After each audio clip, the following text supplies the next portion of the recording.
Goal മുഖത്തേക്ക് പന്തുമായി ഇരമ്പിയെത്തുന്ന എന്നെ തടയാൻ ഒരു പിസ്റ്റൾ കയ്യിൽ കരുതണമെന്നാണ് ഒരു കാലത്ത് അവർ പറഞ്ഞിരുന്നത്. അങ്ങനെയെങ്കിൽ ഇന്ന് ലയണൽ മെസ്സിയെ തടയാൻ നിങ്ങൾക്കൊരു മെഷീൻ ഗൺ തന്നെ കയ്യിൽ കരുതേണ്ടി വരും. വർഷങ്ങൾക്ക് മുമ്പ് ബാഴ്സലോണയുടെ ബൾഗേറിയൻ ഇതിഹാസം ക്രിസ്റ്റോസ് സ്റ്റോയ്ച്കോ പറഞ്ഞ ഈ വരികൾ 3 ദിവസം മുമ്പ് അറ്റ്ലാന്റിക്കിലെ മെഴ്സിഡസ് ബെൻസ് സ്റ്റേഡിയത്തിൽ തടിച്ചുകൂടിയ ആരാധകരിൽ ആരെങ്കിലും ഓർത്തെടുത്ത് കാണുമോ? ഇന്റർ മയാമി പോർട്ടോ പോരാട്ടത്തിന്റെ 54 മിനിറ്റ് ഗോൾ പോസ്റ്റിൽ നിന്ന് 20 വാര അകലെ ആ 37കാരൻ ഒരു ഫ്രീ കിക്കിനായി ഒരുങ്ങി നിന്നു.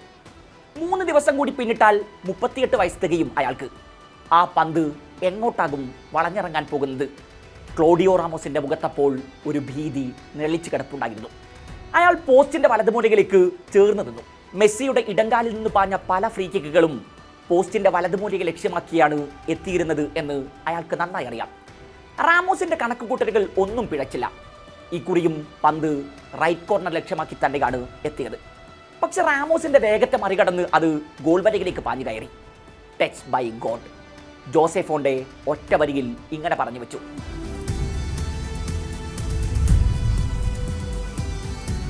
ഫ്രീ കിക്ക് എടുക്കാനായി ഒരു കളിക്കാരൻ ഒരുങ്ങി നിൽക്കുമ്പോൾ തന്നെ ആരാധകർ പതിയെ ഗാലറിയിലെ ഇരിപ്പിടങ്ങൾ മറന്ന് എണീറ്റ് തുടങ്ങാറുണ്ട്. മൈതാനത്തെ ഉദ്വേഗ നിമിഷങ്ങളിൽ ഒന്നാണല്ലോ അത്. പന്തിന്റെ മുന്നിൽ തന്റെ ഇടങ്കാലൊരുക്കി ലിയോയാണ് നിൽപ്പുറപ്പിച്ചിട്ടുള്ളത് എങ്കിലോ എങ്ങു നിന്നോ ഒരു ഉറപ്പ് നേരത്തെ ലഭിച്ചതുപോലെ അവർ ആഘോഷത്തിനായി ഒരുങ്ങും. It was not just anticipation, it was expectation. കണക്ക് കൂട്ടലല്ല, പ്രതീക്ഷയാണ്, ഉറപ്പാണത്. കമന്ററി ബോക്സിൽ ഉണ്ടായിരുന്ന മുൻ ലിവർപൂൾ താരം ഡോൺ ഹച്ച്സൺ ആ ഫ്രീ കിക്കിനെ വർണ്ണിച്ചത് അങ്ങനെയാണ്. ഒരു പെനാൽറ്റി എടുക്കുന്ന ലാഘവത്തിലാണ് ലിയോ ഇപ്പോഴും ഫ്രീ കിക്കുകൾക്കായി ഒരുങ്ങി നിൽക്കുന്നത്. തൻ്റെ കാലിൽ നിന്ന് പായുന്ന പന്തിൻ്റെ സഞ്ചാരഗതിയെക്കുറിച്ചും അതെവിടേക്കാണ് പറന്നിറങ്ങാൻ പോകുന്നത് എന്നതിനെക്കുറിച്ചുമൊക്കെ അയാൾക്കിപ്പോഴും നല്ല ബോധ്യമുണ്ട്. മുൻ ന്യൂകാസിൽ താരമായ ഷേഗിവൺ കമന്ററി ബോക്സിൽ ഒരല്പം ആവേശത്തിലായിരുന്നു. അയാൾ ഇങ്ങനെ പറഞ്ഞു തുടങ്ങി: പ്രായം 40-നോടടുക്കുന്നു. മെസ്സി ഇപ്പോഴും ഒരു ഡെഡ് ബോളിന് മുന്നിൽ നിൽക്കുമ്പോൾ ഒരേ സമയം എതിരാളികളുടെ തലയിൽ ഭയവും ആരാധക ഹൃദയങ്ങളിൽ ആവേശവും നിറയുന്നു. അയാളുടെ കളി ലൈവായി കാണാൻ അവസരം ലഭിച്ചാൽ ഒരു കാരണവശാലും നിങ്ങൾ അത് നഷ്ടപ്പെടുത്തി കളയരുത്. പിന്നെ അതൊരു വലിയ നഷ്ടമായി പോകും. You call him Maestro, magician, genius. ടീമിന് മുകളിലല്ല ഒരു കളിക്കാരനും. ഫുട്ബോൾ ലോകത്ത് നിന്ന് പലവരും നമ്മൾ ഈ വർത്തമാനം ആവർത്തിച്ച് കേട്ടിട്ടുണ്ട്. എന്നാൽ ലിയോയുടെ കാര്യത്തിൽ പലപ്പോഴും അത് അപ്രസക്തമാണെന്ന് തോന്നിയിട്ടുണ്ട്. 31,783 ആയിരുന്നു മെഴ്സിഡസ് ബെൻസ് സ്റ്റേഡിയത്തിൽ അന്ന് attendance. Louisiana, Alabama, Charleston, Washington DC, അങ്ങനെ അമേരിക്കയിലെ വിവിധ നഗരങ്ങളിൽ നിന്ന് കാതങ്ങൾ താണ്ടി ആ മത്സരം കാണാനെത്തിയ ആരാധകർ പലരും മാധ്യമങ്ങളോട് പറഞ്ഞത് ഞങ്ങൾ ലിയോയെ കാണാനായി മാത്രം വന്നതാണ് എന്നാണ്. കളിക്കിടെ ആ 37കാരൻ പന്തിൽ ടച്ച് ചെയ്യുമ്പോഴൊക്കെ ഗാലറി ഇളകി മറിഞ്ഞു. അയാളുടെ കാലിൽ നിന്ന് പന്ത് നഷ്ടമാകുമ്പോഴൊക്കെ അവർ നെടുവീർപ്പുകൾ ഉതിർത്തു. പ്രായം 40-നോടടുക്കുന്നു. കളി നിർത്താൻ സമയമായില്ലേ എന്ന ചോദ്യം അന്തരീക്ഷത്തിലുണ്ട്. നോക്കൂ, ഇതൊക്കെ പറയുമ്പോഴും ഈ ഗാലറികളുടെ ഹൃദയമിടിപ്പുകൾ അയാൾക്കൊപ്പം ഇപ്പോഴും സഞ്ചരിക്കുന്നുണ്ട്.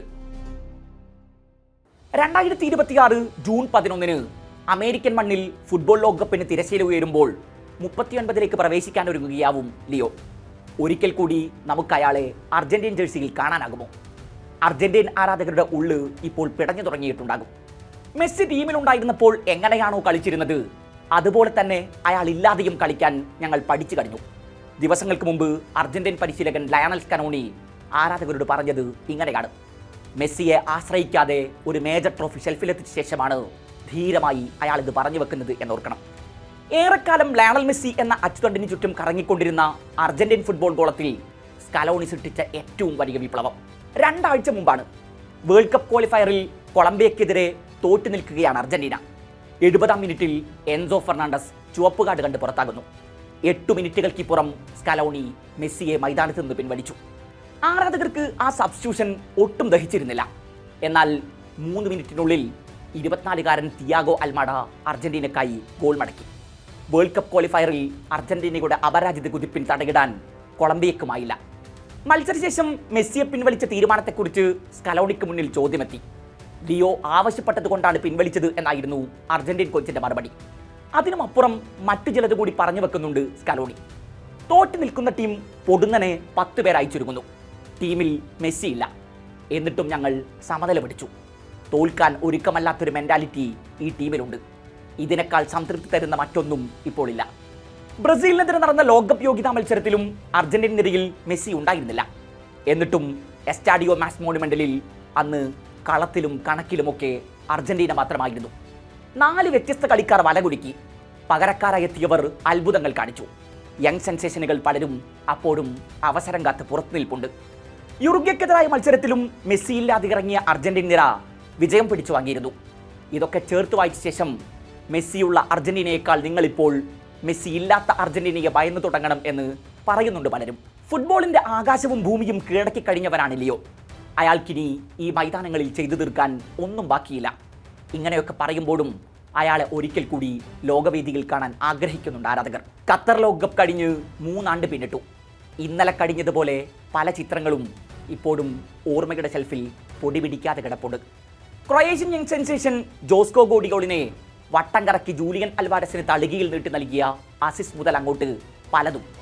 സെമിഫൈനൽ പരാജയത്തിന് ശേഷം അന്ന് ഗോഡികൾ പറഞ്ഞു വെച്ചത് ഓർമ്മയില്ലേ? ഫുട്ബോൾ ചരിത്രത്തിലെ ഏറ്റവും മികച്ച കളിക്കാരനെതിരെയാണ് പന്ത് തട്ടിയത് എന്ന് ഞാൻ ഒരിക്കൽ എൻ്റെ കുട്ടികളോട് പറയും. 100 വർഷത്തിൽ ഒരിക്കൽ മാത്രം സംഭവിക്കുന്ന പ്രതിഭാസമാണ് അയാൾ. Yes, Leo is something that happens once in 100 years.